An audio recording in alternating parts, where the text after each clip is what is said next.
Pause for a moment and ask yourself this question. What if the biggest shift in global finance is already happening and most people are still arguing about yesterday's rules? What if the real story isn't price, isn't volatility, isn't even speculation, but power? Power over money, power over trust, power over who controls the future of markets. Because here's the uncomfortable truth. Every generation believes the system it inherits is permanent, and every generation is proven wrong. There was a time when gold defined wealth, when paper money was considered reckless, when electronic trading was dismissed as dangerous, even irresponsible. Each time, the loudest voices said the same thing: this will never work. And each time, the market didn't ask for permission. It simply moved forward. Today, we're standing at another one of those moments. Bitcoin, Ethereum. Digital assets. Some call them a bubble. Others call them a revolution.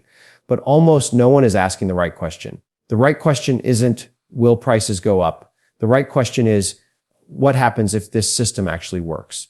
Because if it works, even partially, it challenges assumptions that have governed finance for decades. Who gets to issue trust? Who gets to move value? Who gets to decide what money is allowed to be? And that's why this conversation matters. This isn't about hype coins or overnight millionaires. It's about infrastructure. It's about whether code can compete with institutions, whether decentralized systems can survive real stress, whether markets built on algorithms can coexist with markets built on law. Most people are watching charts. Serious players are watching something else entirely: behavior. Who keeps building when prices fall? Who keeps investing when headlines turn hostile? Who keeps showing up when easy money disappears? That's where the signal lies. Because markets don't reward belief, they reward endurance. They reward systems that survive skepticism, regulation, volatility, and failure. And right now, digital assets are being tested on all four fronts at once. So the real question isn't whether this space is risky. Of course it is. The real question is whether ignoring it is the bigger risk. Tonight, we're not here to cheer. We're not here to dismiss. We're here to think clearly about where finance has been, where it's breaking, and where it might be heading next. Stay with me. Because once you understand what's really at stake here, you'll never look at money or markets the same way again. For years, I looked at this market and asked a very simple question: how do you value it? Not how do you trade it, not how do you talk about it on television, but how do you value it in a disciplined, repeatable way? Early on, the answer was unsatisfying. There was no cash flow, no sovereign backing, no claim on productive assets. What I saw was enthusiasm racing far ahead of structure, and markets built more on belief than on fundamentals. In finance, that imbalance usually ends badly, and skepticism was not only reasonable, it was responsible. But markets have a way of humbling anyone who believes the first conclusion is the final one. Over time, something important changed. Not the rhetoric, not the price volatility, but the persistence. This ecosystem did not fade after one cycle or two. Talent kept showing up. Capital infrastructure slowly, imperfectly, but steadily improved. Custody matured. Liquidity deepened. Institutions that normally move at glacial speed began asking practical questions instead of dismissive ones. At that point, the intellectually honest response was not to double down on an old view, but to re-examine the facts.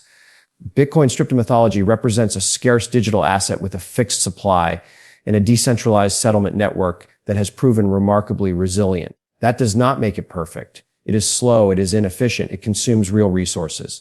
But it does make it something new, an alternative system of trust that does not depend on a central issuer.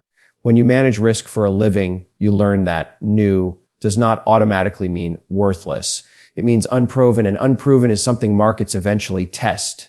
What I misjudged early was not the math, but the social dimension. Money is at its core a collective agreement.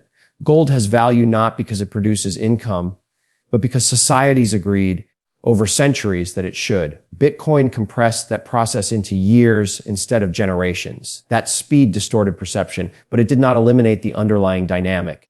Once enough participants accept a system, liquidity forms. Once liquidity forms, markets begin to treat it seriously, whether critics like it or not. None of this means blind endorsement. Skepticism remains essential. Volatility, regulatory uncertainty, and technological limitations are real risks. But mature investing is not about defending yesterday's opinion. It is about updating beliefs as evidence evolves. There is a difference between being cautious and being closed-minded, and markets are unforgiving to the latter. The lesson here extends beyond any single asset.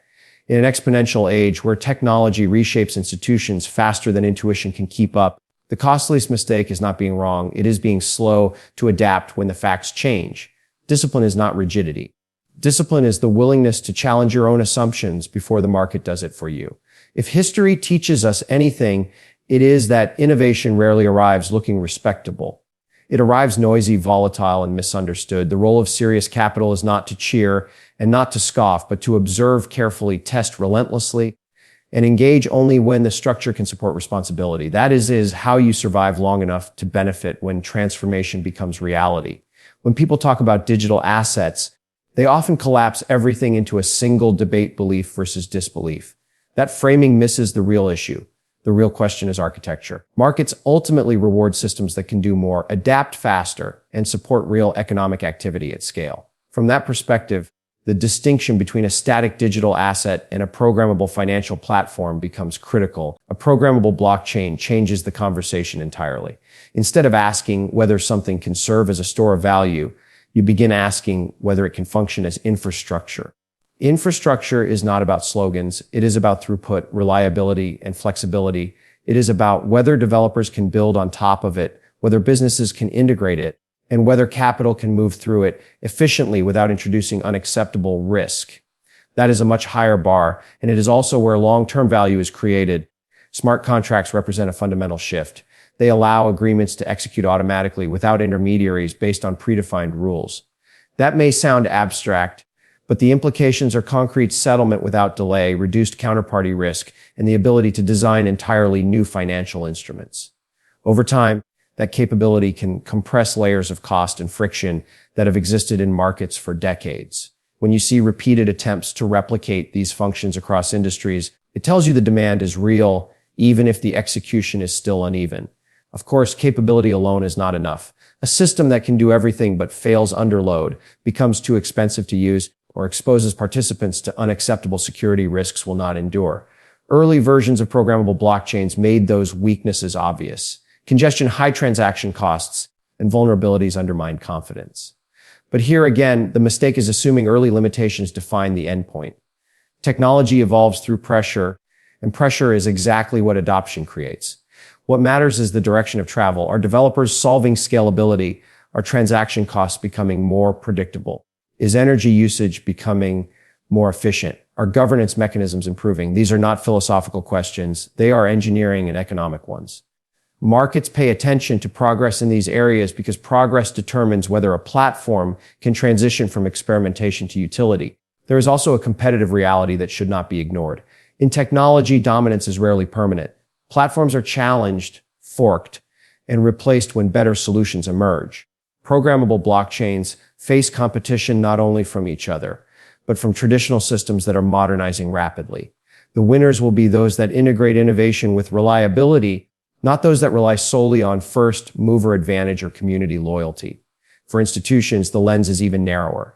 The question is not whether the technology is elegant, but whether it can be governed. Can assets be custodied securely? Can transactions be audited? Can legal accountability coexist with decentralized execution? Until those questions have credible answers, large-scale adoption will remain cautious.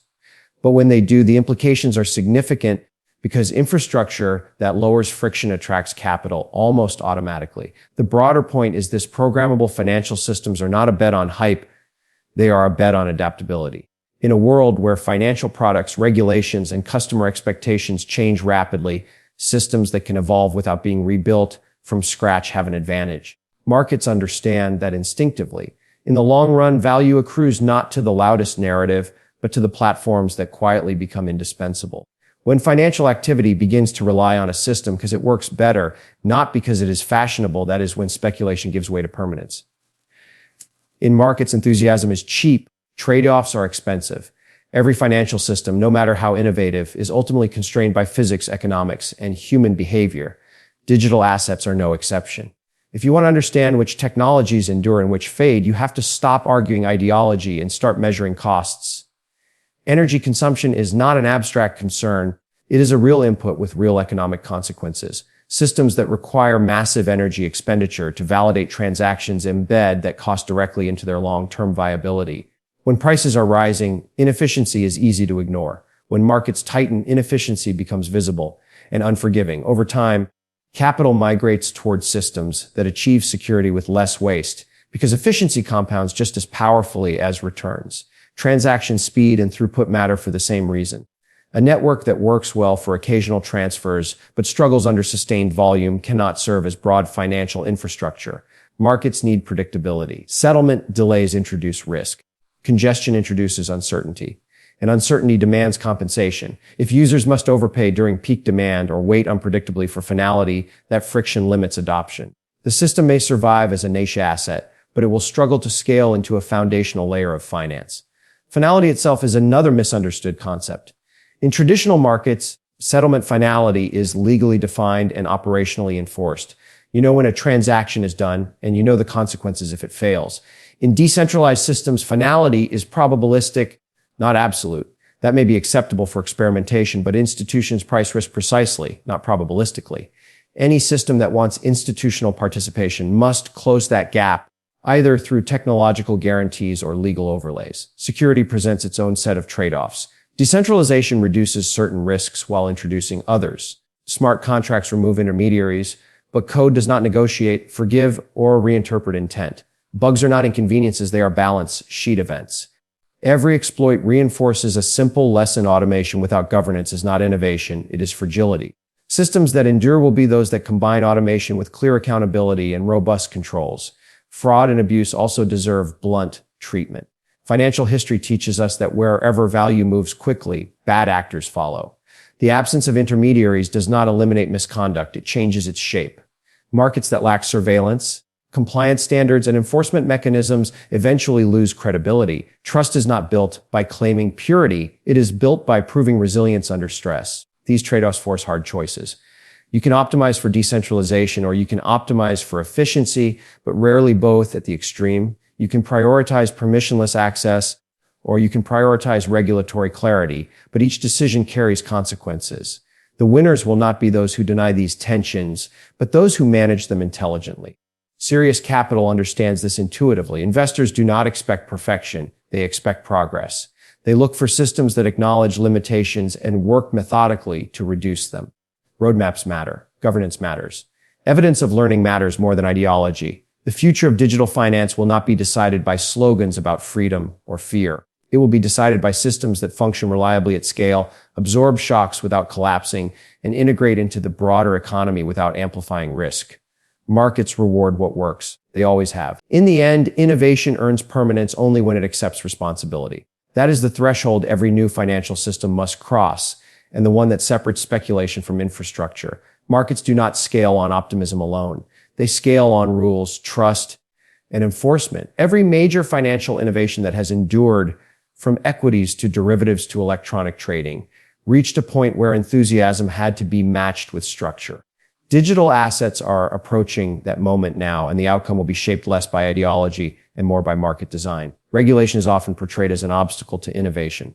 In reality, it is the price of admission for serious capital. Large institutions do not allocate trillions of dollars into systems that cannot define ownership, resolve disputes, or protect clients from misconduct. That is not conservatism, it is fiduciary duty. The absence of clear rules does not create freedom, it creates uncertainty, and uncertainty raises the cost of capital. The challenge is not whether regulation will arrive, but how intelligently it is implemented. Poorly designed rules can freeze innovation or push activity into less transparent corners of the market.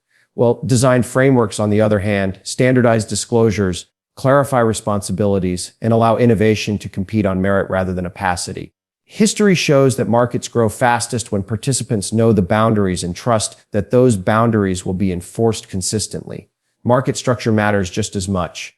In traditional finance, clearing, settlement, custody, and surveillance exist for a reason. They reduce systemic risk and prevent localized failures from cascading through the system. Digital markets attempted to bypass these layers, assuming technology alone could replace them. Experience has shown otherwise. When platforms fail, when custody is compromised, or when leverage unwinds abruptly, the lack of institutional safeguards becomes painfully clear.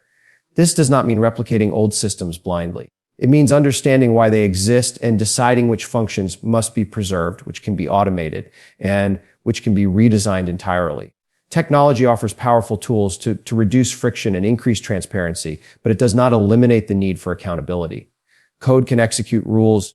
It cannot adjudicate intent or enforce consequences across jurisdictions.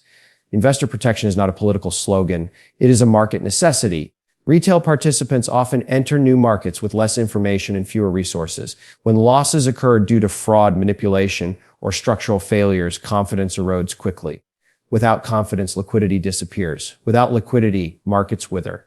Safeguards are not about limiting opportunity. They are about sustaining participation. There is also a geopolitical dimension. Financial systems do not operate in a vacuum. They intersect with national security, monetary policy, and cross-border capital flows. Governments will not cede oversight of systems that can influence economic stability. Any credible path forward for digital finance must acknowledge that reality and engage constructively with policymakers rather than attempting to outrun them. For institutions, the decision framework is straightforward. Can assets be custodied securely? Are transactions audible? Is leverage transparent? Are risk controls enforceable? Until those boxes are checked, exposure remains tactical, not foundational. When they are checked, adoption can accelerate rapidly because institutions move together once uncertainty recedes. The paradox is this: the same structure that critics fear will tame digital assets is what enables them to grow. Clarity invites capital, enforcement deters abuse. Standards create interoperability. Markets that embrace these principles do not lose their innovative edge, they sharpen it. In the long run, the future belongs to systems that can coexist with the rule of law while delivering genuine efficiency gains. Innovation that refuses accountability may attract attention, but innovation that accepts responsibility earns permanence. Capital flows are rarely random. When investors move money toward alternative stores of value, they are expressing a view, not just on an asset, but on the credibility of the broader system. Those signals deserve attention because they often emerge before the narrative catches up. Periods of monetary expansion, rising debt, and persistent inflation pressure have a predictable effect. Investors look for assets that feel insulated from policy risk. Historically, that meant gold. More recently, digital assets have entered the conversation. This is not because they are perfect hedges, but because markets are searching for diversification from outcomes they can no longer model with confidence. In that sense, crypto is less a rebellion against the system and more a referendum on trust, but macro forces cut both ways. In tightening cycles, liquidity becomes scarce, correlations rise, and assets that thrived on abundant capital face stress. Digital assets are not immune to this reality. They are still risk assets in many portfolios, and when volatility spikes, they are often sold alongside equities. Anyone evaluating them purely as a hedge misunderstands how markets behave under pressure. Context matters. The more interesting question is how these assets behave across full cycles. If an asset consistently attracts capital during periods of uncertainty and retains liquidity during drawdowns, markets begin to assign it a different role. That transition does not happen overnight. It requires repeated tests, inflationary shocks, policy pivots, financial stress, and credible performance through each. Only then does perception shift from speculation to strategy. This is where discipline matters. Institutions do not allocate based on stories, they allocate based on data.